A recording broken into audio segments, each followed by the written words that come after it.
So, Sammy, Dave, pleasure having you guys here, back in Ennepetal at Christmas Rock Night, or this time one more song. Yeah, I know that you guys are basically kind of reuniting for this thing again, right? Do you mind telling us a bit more about the history of the band, The Electric? Well, Paul and I were in another band, and when that band broke up, we decided we'd stay together, and so we went into a little studio, a little 8-track recording studio, when at night time when it was cheap, and we had a drum machine and just guitar and bass, and so we wrote 6 songs, and I knew Davie and invited him if he wanted to come and play. He had just finished a year or 2 years playing for Scott Rock. And Alan I think was about 17, 16, 17 when he joined the band. Initially played saxophone. And there was a festival in Scotland called Impact, and our first concert was at Impact Festival. And within a couple of months we were touring in Portugal and places. It was amazing. And then within a couple of years we had a record contract, and then we were touring all over Europe.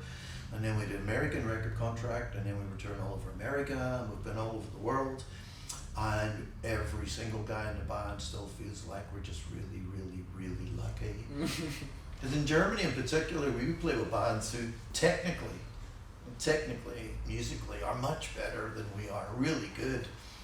But no one ever wanted to play after us because it was so much fun. And I think we've always felt that's really what it's about, you know. Just really have a party, and it's been working for 30 years. So, that many years we played here at Christmas Rock Night. I think each year Deathlift was asking the people who came to the concert who would like to come back, and I think each year our name is kind of first out of the hat. But I think we played for 13 years. Something like that. Us on Split Level, I think, probably played more than any other band. Yeah. So it's great fun. It was great. Yeah. When did you record your first album? And like now thinking back at this and like all the albums afterwards, which one was, you would say, the most important one for you guys? Well, the first one was important because it opened up Europe for us. It was with Word Records, so it had distribution. But I don't think it was our best album. I think we would agree our best album was The Whole Shebang. Yeah, definitely. So we met Buddy Miller, who now is very famous. You know, he produces Robert Plant and Emmylou Harris and everybody. And but Buddy was just a working musician back then, and he produced our 3rd album in Nashville for Pilo Music in Germany, called The Whole Shebang. And I think that album really defined the sound that we mostly have now. Yeah. So I think that'd be fair. So yeah, Whole Shebang for sure. I think Visions Dreams, as Sammy said, opened up a lot of connections for us as well, you know. Signing with Word Records, had the chance to have our music listened to across in Germany and Norway, Switzerland. Opened up so many doors for us, and the ability to come here and just to enjoy the excitement and the fun and have a good time with young people in Germany. We're discussing with Split Level outside there. We played a gig down south at Owen Rocknacht, and we still have the record for injuries for people dancing during one concert. So like broken ankles or twisted ankles and things. How many broken ankles or how many twisted ankles? I think 32 that night. In one evening. In one evening. Yeah. So, but no, the Vision Dreams opened up the whole thing. But I think, yeah, The Whole Shebang was the marked sound of the Electric to shape at that point, and really, and that's what we've made to today.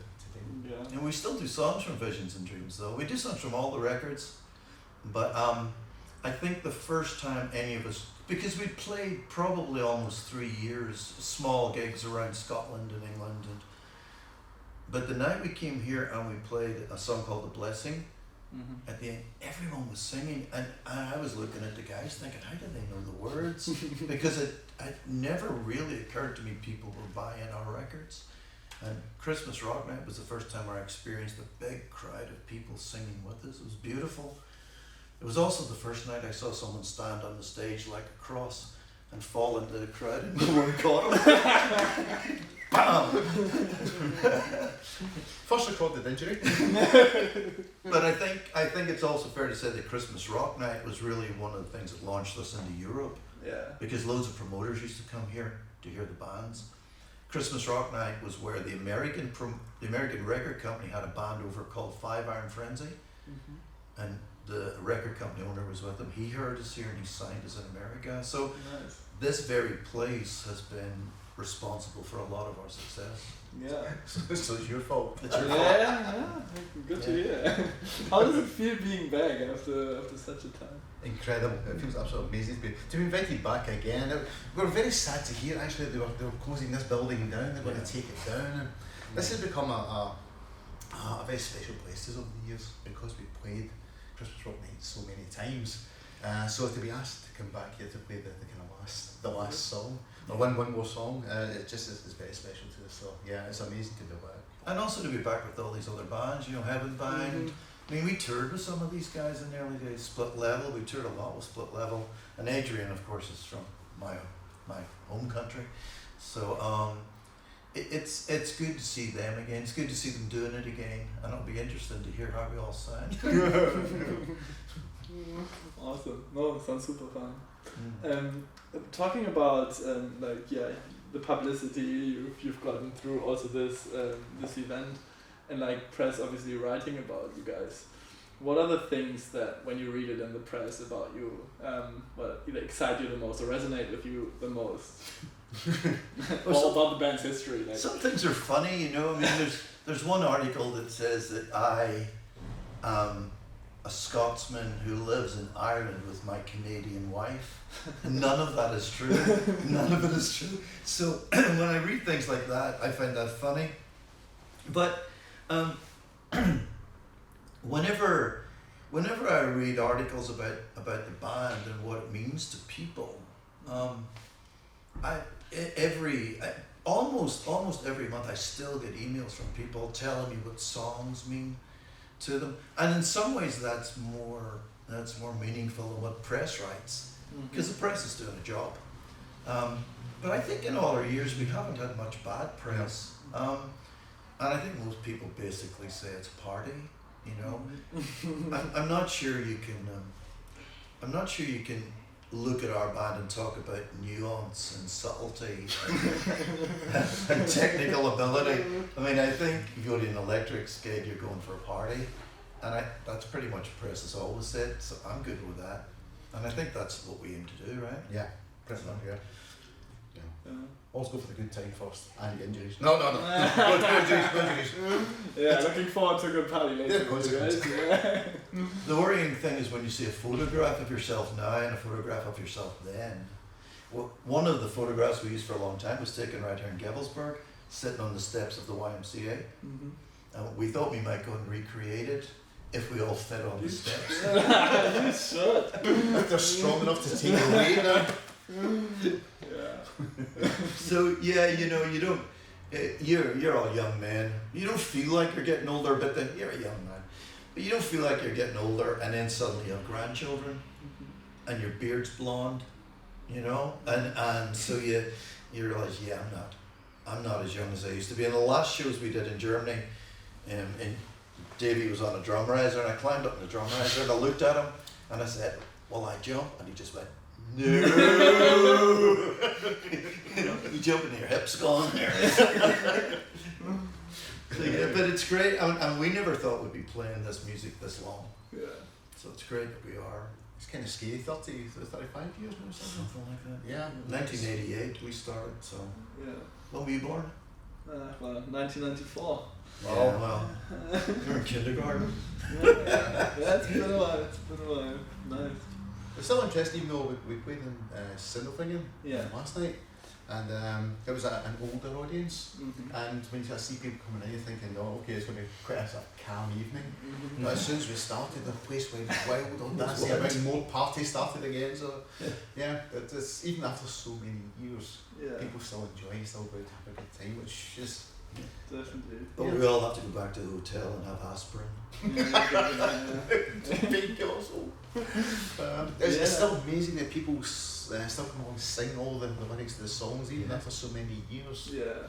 And it's quite amazing, it really is. Yeah. Thinking about like the 90s and so on, I mean nowadays you hear a lot of worship music being produced. how like do you still listen to this music nowadays, and like how does it compare to, let's say, the old classic music that you played basically back in the 90s and like in the early times of your band? Well, I mean, if you're talking about Christian music, there just isn't the same thing, because Christian, and I didn't like the term Christian music, because what they did, if you went to a record store, you were all in one place, so you'd find the electrics with Striper, you know, and they're not the same thing.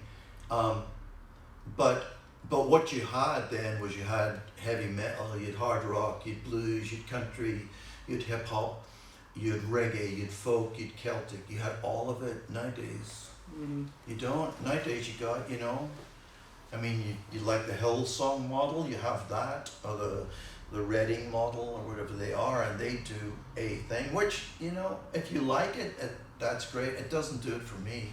But I think the other thing is, from a purely business point of view, that's what sells. And so record companies, Christian or not, are about business.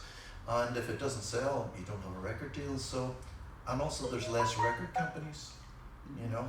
So worship is where it's at if you want to get a record deal and go do that. And I have done worship music. I've made a bunch of stuff, but I make it myself, and I write what I want. I don't follow any formula. So I don't think there's the diversity we had once. I don't think so. Yeah.